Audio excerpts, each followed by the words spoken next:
Bom, boa tarde, agradeço a presença de todos e todas. Bem-vindos os que estão aqui pela primeira vez, né? Agradeço muito a participação do Renato, agora publicamente.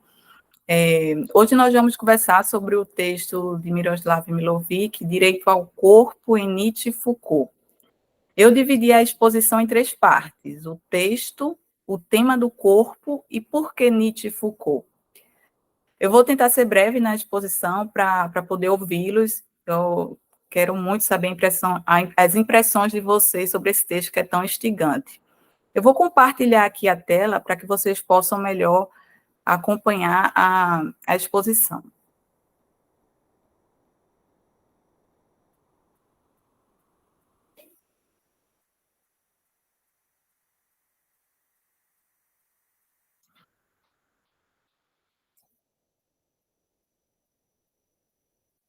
Primeiro ponto, né, o texto.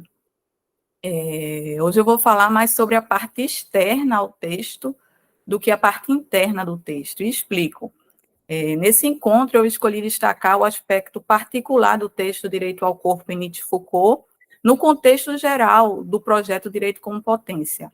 A primeira pergunta que faço é: qual a relevância desse texto singular para o projeto geral do Direito como Potência?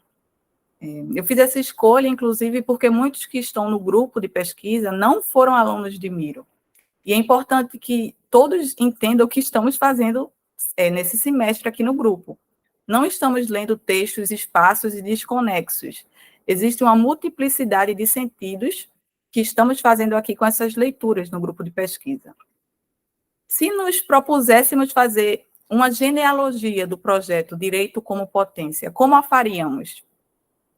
Bom, primeiro é importante destacar que o projeto Direito como Potência ganhou corpos nos cursos que Miro ministrava na Universidade de Brasília. Após cada semestre, Miro escrevia um resumo daquilo que havia sido desenvolvido nos cursos e que também serviria de base para um capítulo do livro que ele estava elaborando. Esses textos que estamos debatendo, portanto, são os testemunhos escritos desse projeto. Mas é bom ressaltar para aqueles que não participaram dos cursos que a filosofia de Miro estava incorporada à sua prática de vida, inclusive ao seu modo de ser em sala de aula. Com isso, eu quero dizer que o projeto Direito como Potência não se resume apenas aos textos, mas também a uma estética da existência do filósofo Miroslav. Dito isso, gostaria de chamar a atenção de vocês para um aspecto.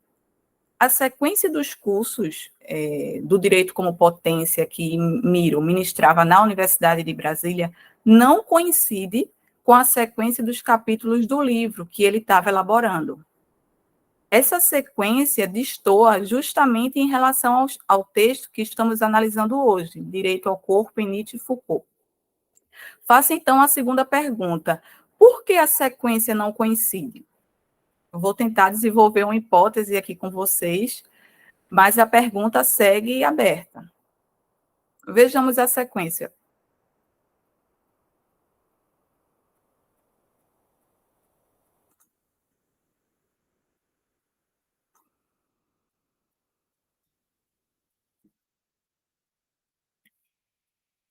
Do lado esquerdo, né, está a sequência dos cursos ministrados na UNB. Do lado direito, os capítulos do livro. Bem, no primeiro semestre de 2017, Miroslav cria o curso Direito como Potência. Na ementa do curso constava, abre aspas, o curso tenta aproximar o direito com as ideias de potência no contexto da tradição, modernidade e contemporaneidade. Os autores sugeridos para cada uma dessas épocas são Paulo, Spinoza e Deleuze. Nesses autores, a questão da potência poderia ser entendida como a questão da ontologia. Qual seria, então, essa ontologia? O que está no fundo do direito? Fecha aspas. Bom, essa breve ementa diz muita coisa.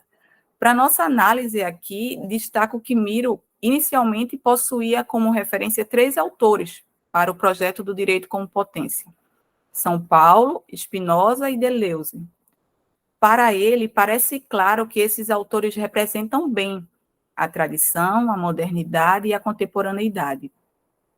Ciente disso, Miro passa a desenvolver a singularidade de cada autor em um curso específico. Assim, no segundo semestre de 2017, o curso é sobre São Paulo. Do curso resultou o texto São Paulo, Parousia como Mudança do Mundo, que foi debatido aqui no primeiro encontro do grupo. Se olharmos a ementa de cada curso, passamos a observar um acréscimo. Além do título do curso, Direito como Potência, Miro passou a incluir um subtítulo em cada curso. Por exemplo, no curso sobre São Paulo, ele subintitulou Justiça Fora da Lei. Em seguida, no primeiro semestre de 2018, Miro ministrou o curso sobre Spinoza, e ele subtitulou o curso Democracia e Revolução. Desse curso resultou o texto Spinoza e Modernidade, que nós debatemos no último encontro. Seguindo o roteiro inicial, o terceiro curso na UNB foi sobre Deleuze. E é justamente aqui que existe a diferença entre o curso do Direito como Potência e o livro. Nós estamos no terceiro encontro e, pela sequência do curso na UNB, deveríamos ler o texto sobre Deleuze, Direito do Simulacro, o texto. E aí eu pergunto a vocês, por que estamos lendo esse texto, Direito ao Corpo, em Nietzsche e Foucault? Bom, agora fica explícito que o grupo de pesquisa optou em seguir a sequência do livro, Direito como Potência, que Miro estava escrevendo, e não a sequência dos cursos ministrados por ele na UNB. Em síntese, a diferença entre o curso e o livro é o capítulo sobre Nietzsche e Foucault. No curso Direito como Potência na UNB, Nietzsche e Foucault estão na quinta parte do curso. No livro, Nietzsche e Foucault estão no terceiro capítulo, como vocês podem acompanhar aí na tela. Por que essa diferença? Quais as implicações dessa diferença para o projeto do Direito como Potência? Bom, eu entro agora na segunda parte, né, da exposição sobre o tema do corpo. Vou parar aqui a apresentação para ficar a tela ampla. E eu acho importante a gente voltar para aquela pergunta famosa, né, do Spinoza: o que pode o corpo? Essa pergunta é uma confrontação de Spinoza aos filósofos da sua época, e ao modo também de se confrontar com o fazer filosófico, né, a história da filosofia. Spinoza evidencia o corpo e questiona toda a tradição platônica, que afirmava a superioridade da alma em relação ao corpo. Vimos no encontro passado que, para Spinoza, um corpo afeta outros corpos. E é essa potência de afetar e de ser afetado que também define um corpo em sua individualidade. O entendimento sobre o corpo possibilitou Spinoza a se confrontar com os três pilares da tradição e do seu tempo. Se confrontou com os valores, as paixões tristes e a consciência. Por isso foi perseguido e excomulgado, como citamos no último encontro. Esses três pilares que Spinoza criticava são exatamente os pontos em comum entre ele e a filosofia nietzschiana. Nietzsche, em uma carta a Overbeck, menciona sua admiração por Spinoza. Disse Nietzsche em 1881: "Estou totalmente estupefato, maravilhado, tenho um precursor. E que precursor! Eu não conhecia quase nada de Spinoza. Que eu seja agora impelido a ele foi um ato instintivo. Não só sua tendência geral é a mesma que a minha, fazer do conhecimento o mais potente dos afetos." Fecho aspas. Bom, faz todo sentido, portanto, o Miro colocar o capítulo de Spinoza, após o capítulo de Spinoza, o capítulo sobre Nietzsche. O tema do corpo é um mundo comum partilhado entre esses dois filósofos. Essa é a hipótese que aqui sugiro para explicar por que o texto Direito ao Corpo, em Nietzsche e Foucault, foi inserido no capítulo 3 do livro, e não colocado no capítulo 5. E me encaminho já para a terceira parte da exposição. Por que Nietzsche e Foucault? Miroslav escolhe 3 conceitos para desenvolver no texto: direito, corpo e justiça. A partir desses conceitos, poderíamos pensar as semelhanças e diferenças entre a filosofia de Nietzsche e Foucault. Mas, para ser breve, escolhi uma frase do texto que acho importante destacar. Ela está na página 5, e acredito que essa frase diz muito mais do que um rápido olhar pode perceber. Cito Miroslav, abro aspas. A leitura que Foucault está fazendo sobre os gregos é diferente, não é nietzschiana.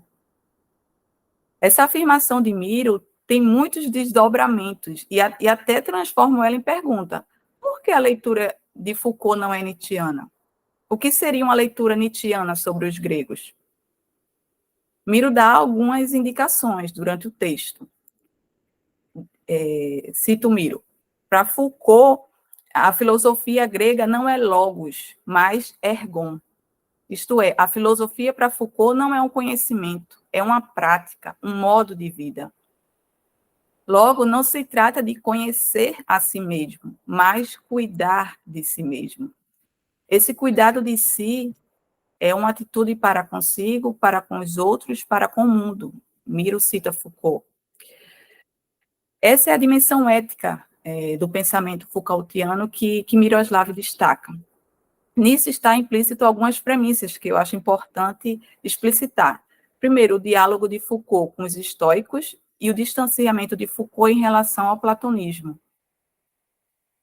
Por outro lado, Nietzsche também critica Platão e a ideia de que o homem é alma. Diz Nietzsche, a filosofia é uma má compreensão do corpo. A crítica nietzschiana à moral, à cultura e ao direito é significativa, e eu acho que Miro deixa isso muito explícito no texto. Para Miroslav, a moral, a cultura e o direito, que são criticados por Nietzsche, representam o aspecto ôntico que negam a vida. E aos estudantes, principalmente, que são maioria aqui, eu gostaria até de fazer uma provocação e dizer que as faculdades de direito, elas reproduzem esse mundo ôntico, que é criticado no texto. Elas ensinam o positivismo jurídico como se fosse a expressão concreta do direito, quando, na verdade, é a mais pura abstração do fenômeno jurídico. As normas só existem porque acreditamos nelas, porque elas fazem parte da nossa cultura.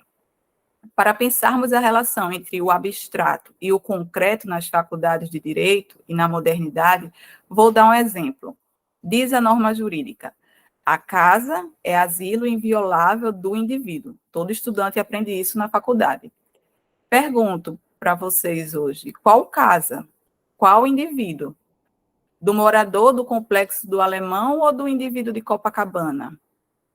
A nossa cultura é patriarcal, racista e conservadora, e isso se reflete na realidade do direito. Após a leitura do texto Direito ao Corpo em Nietzsche-Foucault, faço 3 breves apontamentos. Primeiro, no texto, Miro indica que os conceitos de direito e justiça são distintos, e eu acho importante a gente começar a destacar isso, né, porque isso vai ser importante no debate sobre Derrida. Então, para Miro, nesse texto, direito e justiça são conceitos distintos. O direito está associado à prática de fariseus, ao farisaísmo, né, citado por Nietzsche, ao mundo ôntico. E a justiça, a justificação da vida, a ontologia que possibilita a reinvenção, o novo mundo. Segundo, no texto Direito ao Corpo, em Nietzsche-Foucault, Miro faz uma pergunta implícita, logo nas primeiras páginas. E é importante a gente pensar sobre essa pergunta. Como podemos transformar o direito de prática de opressão em um direito como prática libertadora? E terceiro, concluo dizendo que eu não sei a resposta para essa pergunta que Miro coloca, mas acredito que a filosofia de Miroslav, como prática de vida, como ação, pode contribuir para a mudança no direito, porque o convite que Miro nos faz não é apenas para interpretar o direito, ou essa versão abstrata do direito, mas sim para transformá-lo. Bom, obrigada, e agora quero ouvir vocês.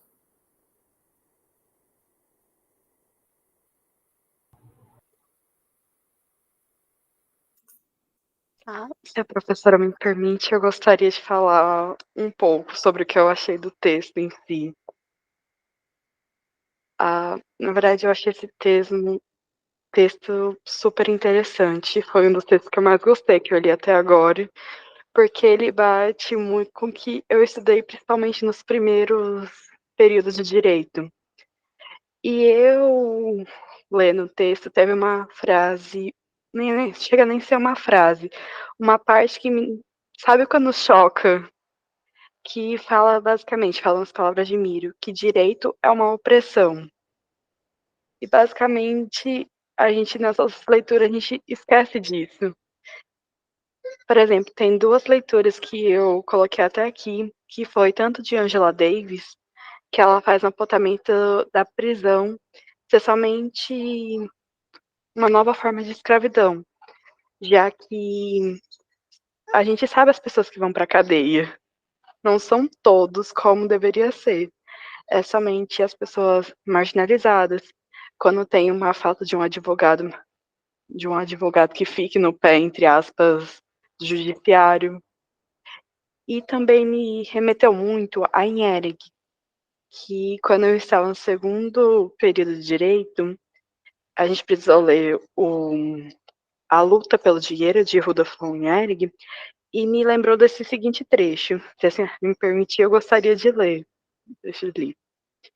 O direito não é pura teoria, mas uma força viva. Por isso a justiça sustenta numa das mãos a balança em que pesa o direito e na outra a espada de que se serve para a defender. E, tipo, me bateu exatamente nessa parte do que o direito é uma opressão. Que, tipo, muitas pessoas não vão seguir o direito, mas eles têm que seguir por causa dessa opressão, tanto dos estados que eles precisam seguir. Então, foi só esse breve apontamento que eu queria falar. Eu gostei muito do texto, teve partes que maravilhosas que eu gostei muito, principalmente da que falava sobre o corpo. Mas eu quero também abrir para os outros falarem. Obrigada pela atenção.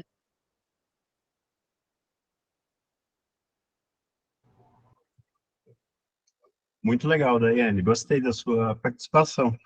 A tua fala, a tua surpresa a respeito do direito visto dessa maneira, era uma constante no Miro, né? Porque a gente tinha sempre, ele procurava dar essa noção de que o direito é construído por quem? É construído por quem está no poder, né? E sempre vai favorecer mais um lado ou outro. Se você pegar a questão penitenciária, como você falou, a prisão, desde o início, ela é o local de exclusão. Ela nunca foi local de inclusão. Aqui no Brasil, principalmente, embora ela tenha vindo com ares modernizadores, liberais da Europa, mas desde a primeira Constituição já se fala que as cadeias são insalubres, têm excesso de pessoas, não são separados e tal. E já tinha, desde aquela época, na Constituição, essa previsão de que as cadeias deveriam ser o modelo. Então, é aquela coisa do passado o passado acorrentando o futuro. O Brasil querendo ser moderno com o liberalismo, mas as práticas sempre remetidas ao nosso sistema social, que é escravocrata. O escravocrata, a lei era direcionada aos escravos, os escravos podiam sofrer açoites, existiam tipificações criminais para os escravos, como os capoeiras. Então, isso está tudo interligado, essa questão do racismo, né, e o Miro sempre despertava essa visão na gente, da crítica ao direito. Mas era só a minha contribuição.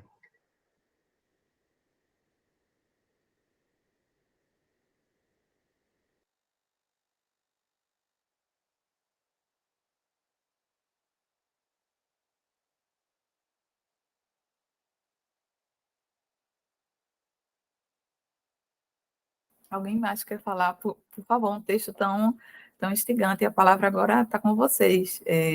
Só levantar a mão ou já abrir o microfone. É um texto muito forte, né? Muito intenso.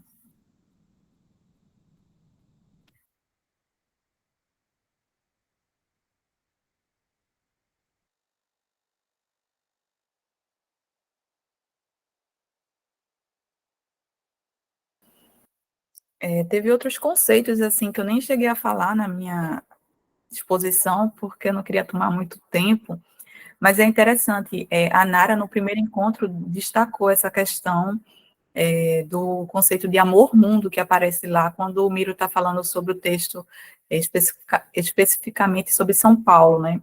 E aqui aparece o amor fati, que é um conceito tipicamente nietzschiano e que tem muitas discussões, desdobramentos, então, assim, muita coisa ficou fora da exposição, mas é justamente para instigar e ser breve e que vocês também possam participar.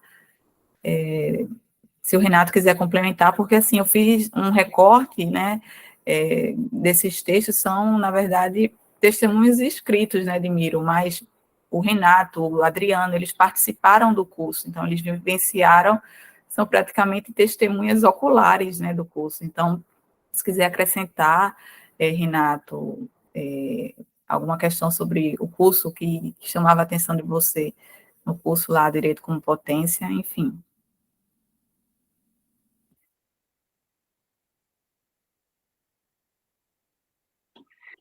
Na verdade, eu caí, então eu nem escutei o final. Por isso que eu estou tentando entender mais ou menos onde estamos. Eu não escutei o que a Daiane falou, eu escutei só o que o Adriano disse. Deixa eu tentar abrir o texto aqui para eu me posicionar melhor.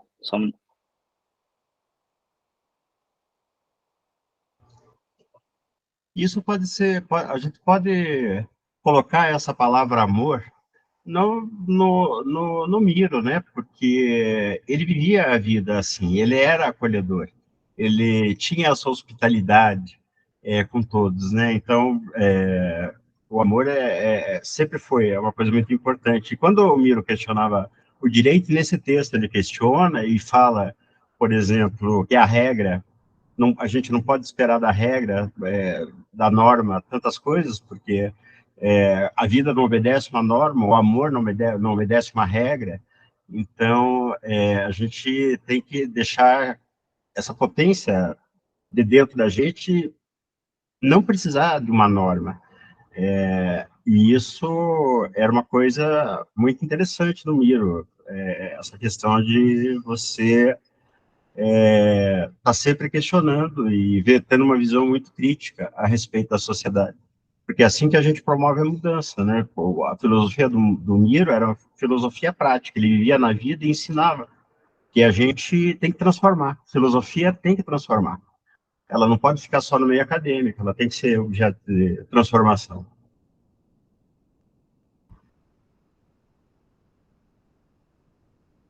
Ah, pegando um pouco da fala de Adriano, que eu achei muito interessante, foi dessa questão da lei, né? A lei positivada. É sempre uma discussão que eu tenho muito com meu professor, uma discussão produtiva, logicamente, que, tipo, as leis são criadas por pessoas financeiramente bem, não são criadas para pessoas pobres para favorecer elas. Sempre tem essa questão que a gente vê a disparidade. As pessoas, não posso falar, que têm menos condições são muitas vezes direcionadas essas leis e as pessoas mais ricas não acabam sendo atingidas. E sempre é uma coisa que, quando a gente estuda direito, a gente aprende muitas dessas leis na questão da sua aplicação, que é para todos. Mas será que realmente é para todos?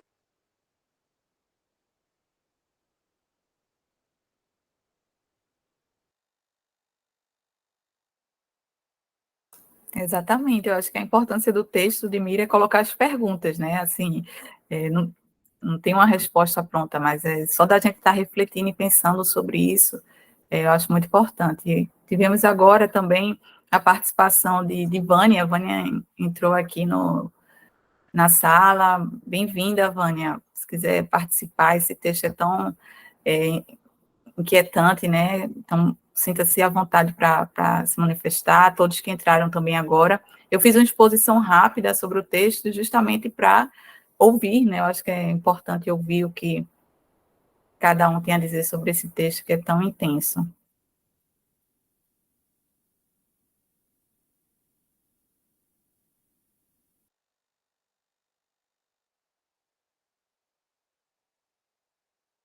Professora, a parte que mais me instigou nesse texto de Miro foi justamente essa parte que Daiane citou, sobre essa premissa de Nietzsche, que para ele o direito ele oprime, ao invés de ser libertador. Porque para ele é como se fosse um espelho da cultura, da moralidade, da dominação do medo sobre o desejo. Para ele é como se fosse uma negação da vida. Isso para mim me fez pensar sobre justamente a formação das leis brasileiras, de como foi isso no Brasil. Porque, como a gente já estudou, houveram muitas leis que proibiram capoeirismo, a prática de várias vertentes religiosas. Então, foi isso que ficou, que eu fiquei pensando acerca do texto.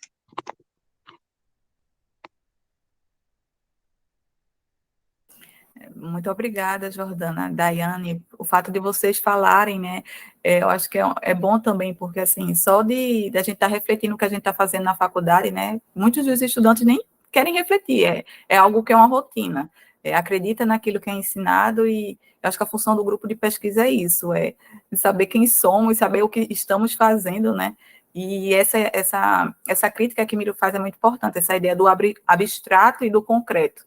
Então, a gente pensa que o que a gente está fazendo na faculdade de Direito é o concreto, e filosofia é abstração, quando, na verdade, o que a gente está tentando demonstrar aqui, pelo menos, é de que o que a faculdade está fazendo é pura abstração, e o concreto é essa filosofia como prática de vida, né, como estética da existência que Miro representava, não só nos textos, mas como pessoa, era algo que era incorporado nele.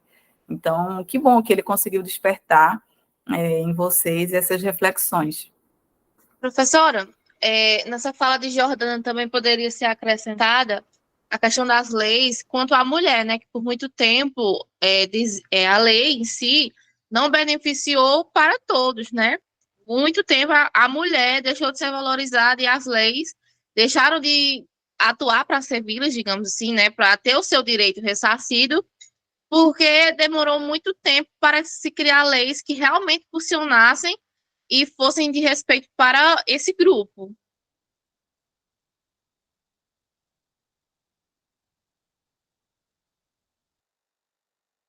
Exatamente, Rayane. Aí a gente consegue visualizar bem, né? Como o direito, ele, na verdade, é opressor em certos aspectos e para um certo público também, né? Acho que o Renato quer falar.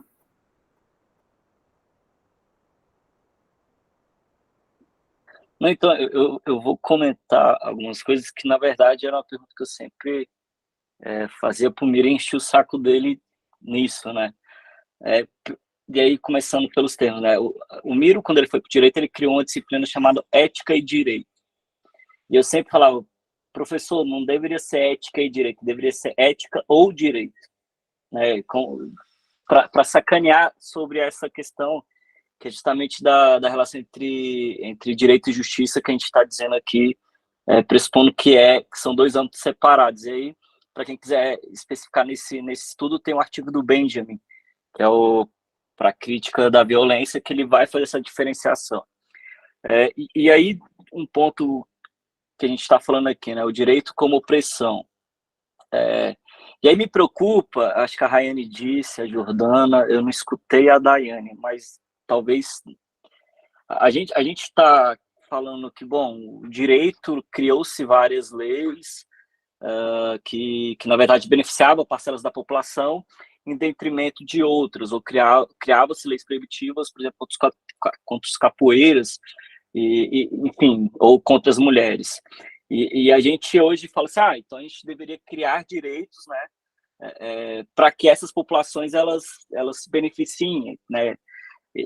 Mas esse talvez seja o perigo, né? Veja, se o direito ele é um instrumento de opressão, talvez criar mais leis seja uma forma de ainda assim oprimir de alguma forma, mesmo que a gente ainda não esteja sabendo. Então, como assim a gente fala que o direito ele é uma opressão e ao mesmo tempo a gente quer que o direito crie normas para que talvez no final vai nos oprimir, mesmo que essas normas sejam vistas como direito, né?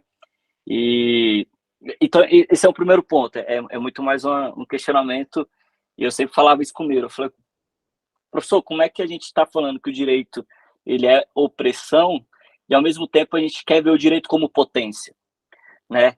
E como é que a gente está encaixando esses dois conceitos, que teoricamente, quando a gente vai ler Spinoza, e eu li o Spinoza muito da perspectiva do Negri, como é que a gente encaixa o direito com o que é potência para Spinoza, né? E aí eu sempre desacreditei nisso, falava, cara, e eu estava dentro do direito, né? Eu falava, olha, acho que a gente tem que abandonar o direito. E o Miro falava, não, mas você está falando de uma perspectiva jurídica, né? De uma perspectiva do direito, talvez a gente possa pensar um novo direito também. E aí, então, compreender que o direito com potência é uma perspectiva nova, que a gente tem que talvez pensá-la ainda, e compreender que a potência não se limita ao direito, né? E isso é super importante, né? A potência ela tem que ficar o tempo todo sendo reafirmada, com essa imanência, né? Que aí quem vai trabalhar essa questão vai ser o Spinoza. Então, eu acho esses pontos a gente tem que ter muito claro, talvez eles. Eu acho que também para avançar na discussão, e aí o Miro não chegou a trabalhar nela, eu nem sei também se chegaria, sobre a questão do corpo, né? Eu acho que para quem se interessa por esse debate, a Butler tem vários livros super importantes que ela vai discutir esses conceitos, e ela trabalha em cima também do Foucault. Então eu acho que para um avanço assim, para além, talvez, eu não sei o que vocês pesquisam, que é uma bibliografia muito boa para vocês dentro desse contexto. Eu acho que é isso.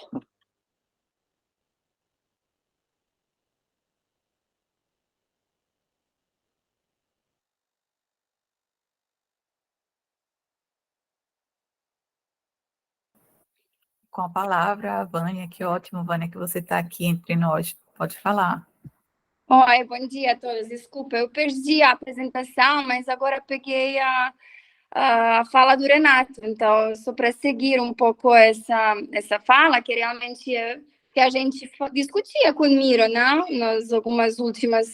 Durante os últimos seminários. E Miro sempre falava assim, ter direito assim como um jeito de resolver o problema de exclusão de uma parte de população, ter mais leis não é uma solução, não?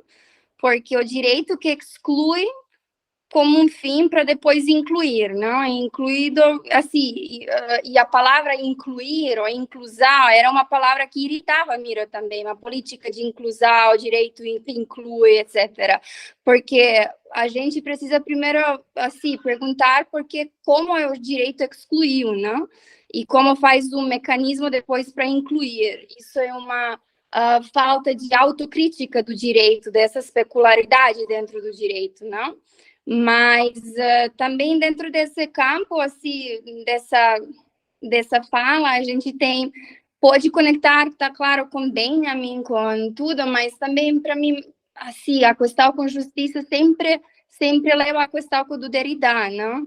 E Derrida vai falar que não tem um direito, não, Foucault vai falar que não tem um poder, assim, precisamos um pouco expandir nosso entendimento dessas coisas, mas quando o Renato falou sobre a Judith Butler, tem uma parte não sei se vocês leram, mas como se chama? A Direito da Antígona, como se traduz o livro dela? Eu acho que é Antígonas, não sei como se traduz em português. E aí é muito interessante como ela observa a tragédia da Antígona como a tragédia do direito, não? E aí tem essa conexão com Hegel, que estava também um pouco obsessionado com a Antígona, não? E a Antígona é uma tragédia do direito. E aí a gente pode já ver nessa, talvez, desconstrução dentro do pensamento grego, abandono, uma separação, a reivindicação da Antígona, isso. Em inglês, eu creio que é Antígona's Claim, não? Bom, não é direito. Bom, mas essa separação entre justiça e direito, que é já autores como Butler, vários, assim, mas eu acredito também que Hegel, dentro do seu pensamento, assim, que foi levado para a sua ontologia, mas ele também pode ver que já lá temos uma separação da linguagem do povo de uma linguagem do direito. E então a separação entre direito e justiça, não? E eu acho que então esse problema, se volver para a questão da justiça, não é só uma coisa ontológica ou filosófica ou ética do direito, ou sei lá, é um jeito de dar um poder para o direito que talvez alguém pode interpretar como inclusão, mas dar assim, entendimento do direito que faz sentido, que não é só simbólico, não? Que seja, que tem uma, assim, como você, Rose, mencionou, que tem uma atualidade, que é parte da nossa realidade, que não é um conceito, assim, inventado. Mas vou escutar agora a continuação, só para um pouco continuar essa fala do Renato. E só lembrando, eu acho que é o Benjamin que fala, né, nessa diferença. Não sei se é o Benjamin, posso estar errado, mas o direito, ele cria uma lei, por exemplo, que é proibido a qualquer pessoa dormir embaixo da ponte. Então, todo mundo é proibido. Então, o direito ele é justo, porque ele atinge a todos. Olha, mas os ricos não dormem embaixo da ponte. Então, apesar do direito ele se dizer, né, imparcial, atingir a todos, a especificidade de uma lei ela é muito clara, né? E aí, nesse sentido que o Benjamin vai trabalhar, não sei se é ele que falou isso, mas seria nesse sentido que a gente trabalha a diferença entre direito e justiça, né? E aí, obviamente, essa diferença ela pode ser trabalhada em vários outros autores. Ou você tem essa alegoria do Kafka na frente do direito, não? O homem do povo, assim, sentado na frente porta do direito e que mora lá, não? É muito forte essa alegoria, mas enfim, fala essa questão sobre a justiça e direito também, eu acho.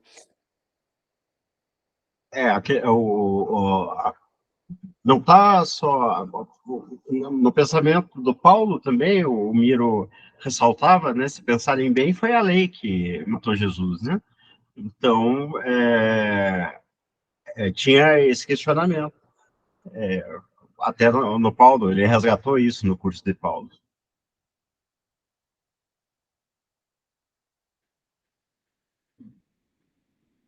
A Lívia colocou aqui um comentário no chat, interessante, né? Até mesmo quando a norma busca incluir, ao se referir a todos, por exemplo, ela peca, pois se limita a construir um universalismo diferenciador, né? Interessante. Se Lívia quiser comentar mais um pouco mais, é interessante até porque, assim, eu acho que essas falas, né, do Renato, da Vânia, do Adriano, contribuem porque, assim, é uma forma de mostrar, assim, os perigos, né, que a gente pode cair. Tipo, a opressão do outro é ruim, mas a nossa opressão está tudo certo, do nosso grupo, né, a que a gente faz parte. Então, é bem interessante. Só queria colocar também, Renata, assim, essa provocação que você tem, né? Você faz o caminho inverso, você vem da filosofia e acompanha Miro para o direito, né? E nós somos do direito, entre aspas, e acompanhamos Miro para a filosofia. E é interessante como Miro acreditava, né, no direito. Nesse texto eu falei que Miro parte dessa visão nietzschiana de que direito e justiça são coisas diferentes. Mas aí vai Miro no último curso que ele ministrou, né, sobre Derrida, e o subtítulo do curso é Direito como Justiça. Então, veja que você pode se perguntar para mim, você está acompanhando essa lógica que direito e justiça são coisas diferentes. E aí, no curso de Derrida, um autor que claramente diferencia, né? Justiça é o incalculável e direito é o cálculo. E aí Miro coloca direito como justiça. Então, Miro é um filósofo justamente que a gente tenta capturar ele, colocar numa caixinha e ele já escapou dela faz tempo.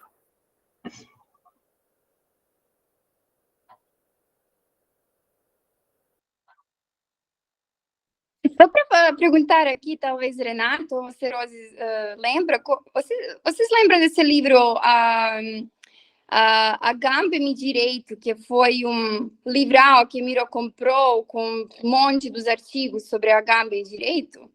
E como se chama esse filósofo grego que escreveu a introdução, que organizou, o editor do livro? Ele fala nessa introdução muito bem sobre a justiça. Thanos. Yes. Thanos Bartoludis.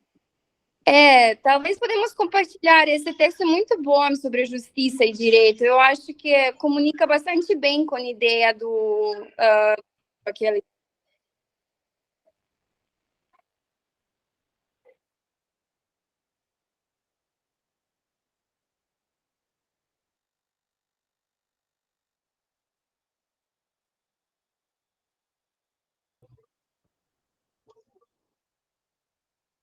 É uma coisa interessante que eu acho importante também, porque assim, a gente está lendo os textos de Miro, né? Como eu falei, são o resumo, verdade, o resumo de cada curso, são resumos, né?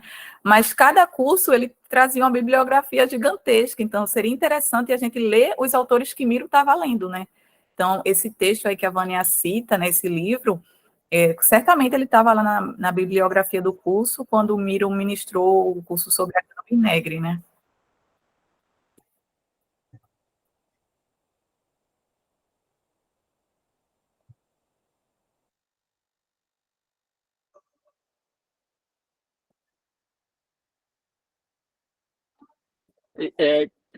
Vou comentar outra coisa, assim, que eu acho importante também, que é uma questão, enfim, para quem lê, para quem estuda o Foucault, sabe que o Foucault não se preocupa com direito, né? Essa, de fato, foi uma das preocupações do Foucault. Inclusive, o contexto dele é muito para além do direito, talvez. E quando o Miro pensou nesse curso, a gente ficava, cara, mas como assim, né? Tu vai falar do direito a partir do Foucault e do Nietzsche, e o Foucault, obviamente, é um leitor de Nietzsche. Eu acho interessante a gente pegar a perspectiva, né, que talvez o Miro, e até ele se faz essa pergunta de como articular, né, uma perspectiva do direito como opressão e direito como uma prática libertadora, né? E aí, talvez o Miro, ele pega, e aí quando a gente for estudar, quando vocês forem ler Foucault e tal, e o Foucault é muito mais claro nisso, né? De ver como essa opressão, ela não se vincula só ao direito, né? E ela vai muito para além do próprio direito. Obviamente, o direito é um ponto legitimador muito forte de qualquer prática opressiva, mas vai muito além dele. E está nos mecanismos de governo. E aí o Foucault, inclusive, vai, enfim, criar toda uma nova área de pesquisa como é a biopolítica, conceitos de governamentalidade, de biopoder, enfim. E que depois vai ser continuado por Negri, vai ser continuado por Agamben, vai ser continuado pelo Espósito, pelo menos na Itália, nesses três, Agamben, o Negri e o Hart, né, acho que agora é uma quadrilogia, né? Eu vi que eles lançaram um outro tomo depois de Império, Multidão, Bem-Estar, e agora tem o Assembly. Enfim, eu acho interessante a gente entender que a perspectiva, o Agamben fala isso, né? Talvez o problema não seja muito o direito, talvez seja a polícia, por exemplo, né? Como a partir de um certo tipo de direito ou de lei, você cria técnicas de opressão que são espalhadas para toda a sociedade, né? Não interessa só o direito proibir ou permitir, por exemplo, a capoeira, mas o modo como a polícia usa dessas normativas para imperar um certo tipo de poder, né? Se a gente for pegar no Brasil, e aí eu estou estudando, na verdade eu terminei minha tese teoricamente, se a gente for pegar essa história no Brasil, por exemplo, a história da escravidão, na verdade há poucas leis, né? O Brasil não fez um código negro igual a França. A gente não tem uma normativa específica para escravo, né? A Constituição de 1824 não fala nada sobre escravo. Isso que é o mais interessante. Bom, se uma Constituição ela não fala sobre escravidão ou não legaliza teoricamente a escravidão, como é que a gente tinha escravos? Né? Se não há uma norma que fala, olha, é permitido ter escravos no corpo da Constituição. Então, isso vai muito para além do direito também. Né? Então, por que, sei lá, na Constituição de 1824 não tinha nada sobre escravidão? Porque era um instituto jurídico completamente aceito pela sociedade. Né? E aí você não precisa do direito. Apesar de haver o direito, existia um direito antes, e não só um direito, acho que alguém escreveu jurídico, né, nesse sentido, mas existe todo um discurso teológico, um discurso social, um discurso, a partir ali do final do século XIX no Brasil, 1870, um discurso médico, biológico, né? Você vai ter Nina Rodrigues, enfim, uma galera trabalhando em cima de discursos raciais, de forma a legitimar, primeiro, a escravidão e depois a diferença ou hierarquização das raças, que não simplesmente tem a ver, teoricamente, com direito. Mas que tem, né? No final tem a ver, mas não é jurídico, de fato. Né? Então, o problema, e aí acho que o Miro que falou, o problema não é só o direito. A gente tem que entender isso. O problema não está só com o direito. Apesar do direito ser um dos problemas, né? E que a gente deve pensar também, talvez, esse direito também como prática libertadora. Né? E aí, pensando o direito não dentro dessa chavinha que a gente é acostumado a pensar, um direito enquanto positivado, que necessita de lei, mas, sei lá, um direito muito mais na perspectiva da ética, né? Você não é obrigado sei lá, da perspectiva ética, você não é obrigado a fazer nada, né? Você faz porque sente a necessidade ou você acha que deva fazer algo de determinado sentido. E pensar o direito assim, como a prática libertadora e não como essa obrigação, né? Esse direito positivado.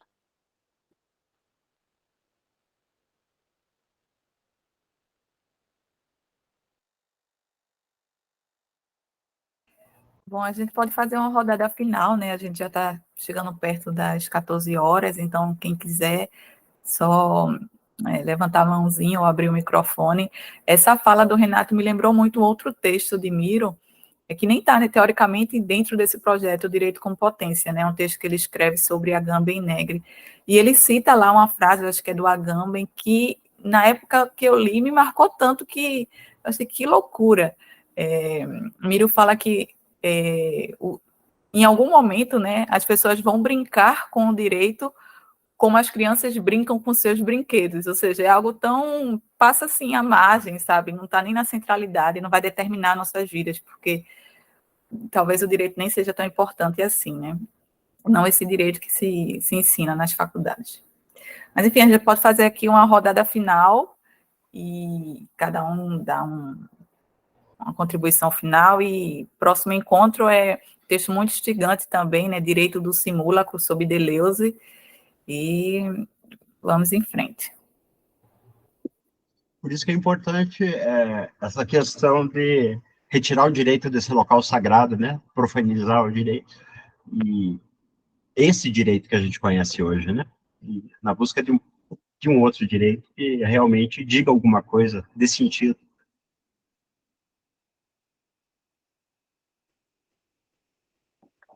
Assim, eu não sou muito estudioso, mas talvez seria interessante dar uma olhada na perspectiva do direito achado na rua, né? Quem não é da UNB não sei se conhece, mas é uma perspectiva do direito que se faz enquanto movimento social, né? Eu não estudei, eu não sei se caberia, mas eu acho que é uma proposta já interessante, sim, um primeiro passo bastante interessante.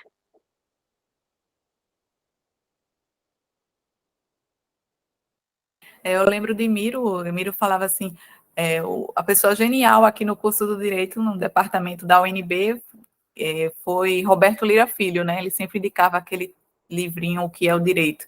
E hoje a gente está aqui dizendo, talvez, que outro grande personagem, né, que teve na UNB no direito é o próprio Miro. Então, segue querendo ou não essa tradição, né, de crítica ao direito. Bom, pessoal, acho que é isso, foi excelente. Estou muito feliz de ter vocês aqui no grupo. Vamos promover justamente esse diálogo, esse debate, e daqui a 15 dias nos vemos novamente. Renato, vou entrar em contato com você de aperrear agora que você está no Brasil, tá bom? Um abraço, até mais.